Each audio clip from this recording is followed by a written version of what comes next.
Avicii text-to-speech technology is rapidly making a wave in the healthcare industry. Avicii text-to-speech technology is being used to read aloud patient information and instructions for taking medication, and provide information to doctors and other medical professionals about upcoming appointments, schedule calls, and more. Avicii text-to-speech technology plays a vital role on interviews about true crime to politics and science. There are all sorts of popular podcast formats today. And, regardless of how good your podcast or e-learning topic is, it won't matter if the host doesn't have a good voice.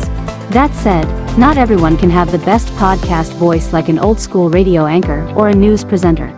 This is where Avicii text-to-speech platforms come in.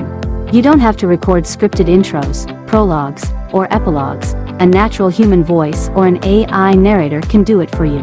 Be it corporate trainers, fitness trainers, or lifestyle instructors, text-to-speech can be used to create engaging and accessible learning materials.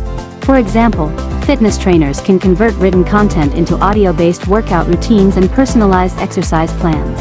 Avicii text-to-speech helps to increase engagement levels and knowledge retention among the audience. I'm Aisha.